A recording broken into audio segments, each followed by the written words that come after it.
So if you love art and you just so happen to find yourself in London, the Tate Britain is probably already on your radar. In this video, we're going to dive into what makes the Tate Britain unique, from its massive amounts of British art to its one-of-a-kind painted coffee shop. We're also going to break down the ticket cost, the most famous artworks, and whether or not the gift shop and the coffee shop are worth a visit to. And then by the end of the video, you'll know whether or not the Tate Britain is worth that spot on your itinerary, or if you should skip it for something else. I'll see you in there.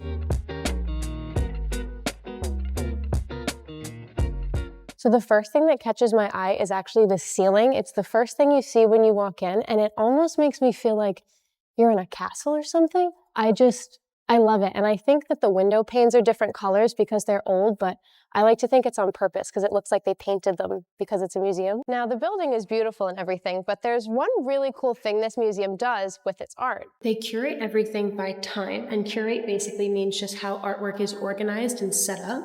And I know most museums will split things up by time and when things are made, but here, when you walk in, if you go left, that's all the older art, and if you go right, that's all the more modern art. So let's start with the older stuff. I'll show you the most famous paintings, and then we'll get back to the modern stuff. So the way they've set up the museum is really giving choose your own adventure. Turn left to discover the past, and turn right to see the future. Everything down to the colors of the walls has been designed to fit with the artwork, and I think that really helps to give people context to the artwork, since the room really looks like a room it could have been hung in at the time that it was first made. The Tate Britain originally opened in 1897 as the National Gallery of British Art and was later renamed after the sugar magnate Henry Tate, who funded its creation. It's specifically called the Tate Britain because the artwork here is only made by British artists, and it's home to a massive collection from the 1500s to present day. So this room is actually a really cool example of what museums used to look like. It's called salon style hanging, and it was really popular in France in the early 1800s.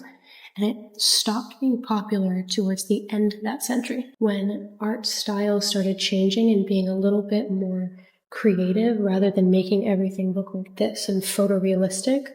So think 1901 and onward, things started to change and look a little bit more like what we see now, which is called the gallery style hang. I personally find it very overwhelming, and I'm kind of glad that we changed it to a more sparse style of curating galleries, because this is just, it's too much. I can't even see everything. Okay, so we're trying to find one of the more famous paintings that's on this side of the gallery. It's one of my favorites, and I'm wondering if you'll recognize it, so let's see. I might have to ask someone where it is, though. Okay, I think it's in this room, but let's see. Oh, I see it. I feel like I see a celebrity every time I find a really famous painting. I don't know, is that me, or let me know if you do that too. This is it. It's smaller than I expected it to be. So this is Ophelia by John Everett Millais, and it's his rendition of a really famous scene in the Shakespeare play Ophelia, hence the name. But the cool thing about it is actually the way that he was able to paint it. So basically, the woman that you see lying down in there is actually based off of a woman named Elizabeth Siddal, who was a really famous poet at the time, and I believe she was an artist as well. And what she did to pose for the painting is lay in John's bathtub in a wedding dress and do that pose, and that's exactly how he kind of outlined the painting and based it off of. So I don't know, I just think it's really cool to see how he filled in all the greenery and the grass, but what he was actually looking at while he was painting this was a woman laying in a bathtub in a wedding dress. But now, if you didn't recognize any of the older artworks, I'm really curious, as we go over to the more modern side of the museum, if you're going to recognize that one, because I have a feeling you will. That's my favorite room in the whole museum.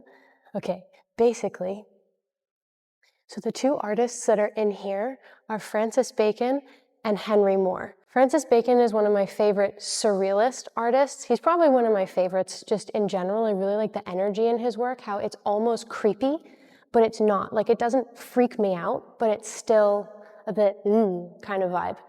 But the way that I like that they set up this room is that you have these weird human adjacent bodies that Francis Bacon is essentially painting, and then the room is filled with a bunch of Henry Moore sculptures, which has other weird shaped bodies, like this one over here.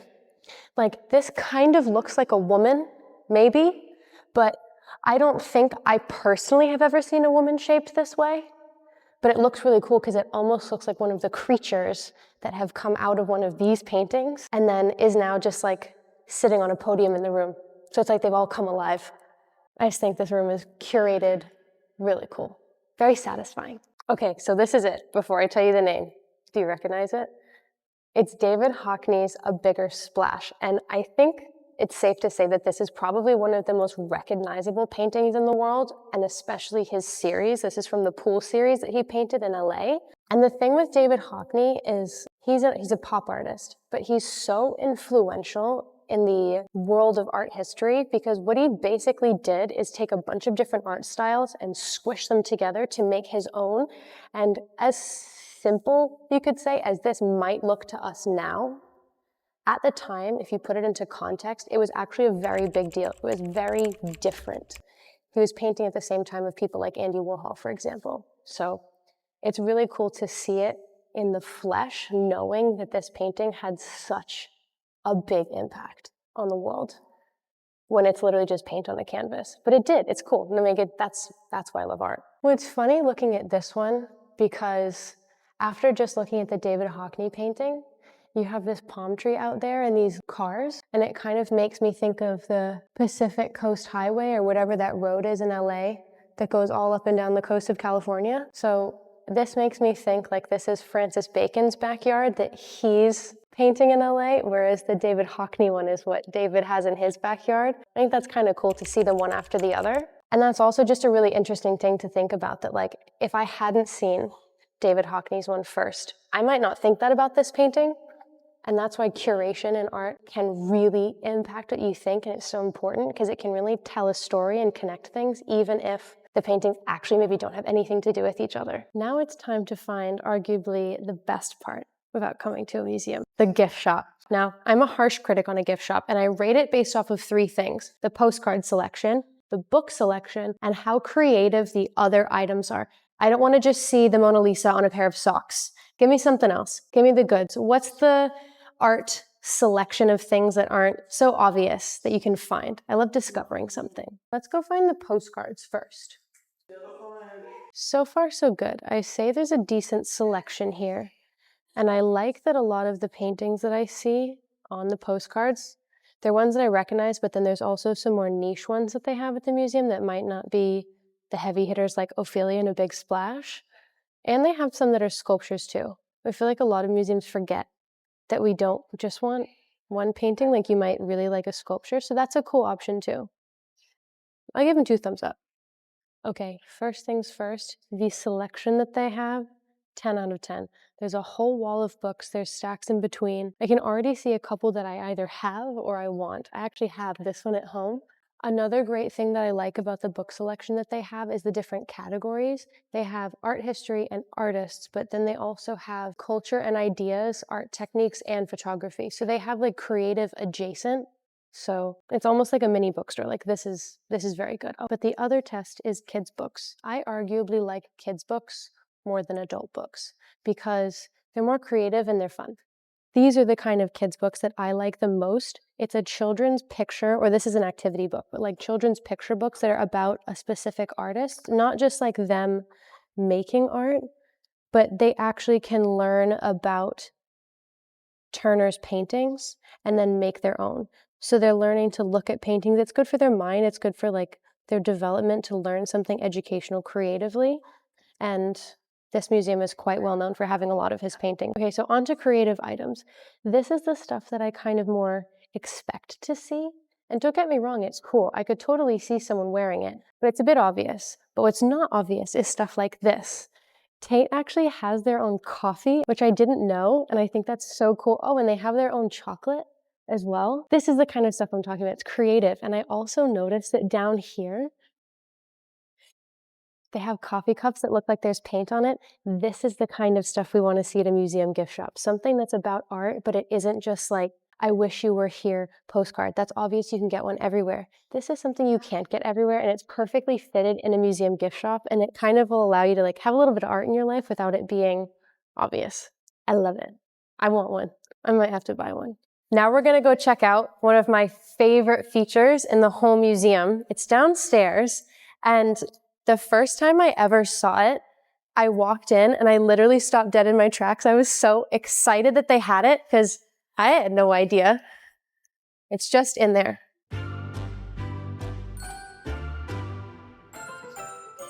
The cafe has a painted ceiling by one of my favorite artists, Francis McGurn, and it literally goes all over the entire ceiling, and I just think it is the coolest thing. The two most important things to judge in a museum coffee shop is the coffee, obviously, the cake, because a dry cake is criminal, and obviously the ambiance and how much seating there is. So I'm gonna pick a cake and a coffee. This one looks the prettiest, I think. Yeah, this one. No, that one. Can I have one cappuccino, please? I got the carrot cake because I thought it looked the prettiest. So let's cut into it. I don't normally even like carrot cake, so I honestly don't know why I picked this, but it did look pretty. Let's see. That's nice. Tastes cozy. It's not dry. I'm actually very pleasantly surprised with that. That's very nice. Now for the coffee. It has a swan on it, which I was not expecting. The most I usually expect is a heart, so I'm actually kind of freaking out about it, which is so pretty, but I'm gonna have to ruin it and try it. That is nice. Hold on. I have this thing where I really can't stand if coffee is really acidic, like the really artisanal, like light roasty type coffee, I think it's just terrible. It's too much for me. I like coffee that's more dark roast, and I feel like a lot of times places have lighter roast coffee because it's nicer, has more flavor for people, and I'm usually the odd one out that thinks that's so bad, but I'm really pleased with whatever they've used today because it's actually the kind that I like. So, is this museum really worth visiting? So let's break everything down and we'll start with ticket cost. The Tate doesn't charge you a dime to walk through the door. You could see everything that we saw today for a zero entry fee, which is amazing. They do charge for special exhibits, but they're really great about providing other subsidized options. So for students, seniors, things like that, they have lots of options for you to be able to go for less. And they don't actually charge you for a coat check. They do just ask for a donation, but I think that that's great that you don't have to pay to put your coat down, especially when the weather's gross and you have to wear a big heavy coat. Next is the coffee shop. I think it might be my favorite coffee shop out of all the museums in London just because of that painted ceiling and the fact that the cake wasn't dry. 11 out of 10. There's literally no other coffee shop in a museum like that I can even think of. And of course, let's talk about the art. The art's the whole point we came in the first place. I love how they have a selection of historical art, modern, and contemporary. You can basically see the way that art in this country has changed over time in one place, and that's a really cool experience that you don't really get anywhere else. Now, finally, the gift shop. I do wish that they had a couple more options for postcards, but that's such a minuscule issue that I have, and that's probably just me, so we're not going to deduct them points for that. So, should the Tate Britain deserve a spot on your itinerary? Yes, I'd absolutely say so. If you want to see more videos like this, make sure to like and subscribe, and let me know, what museum should I tour next?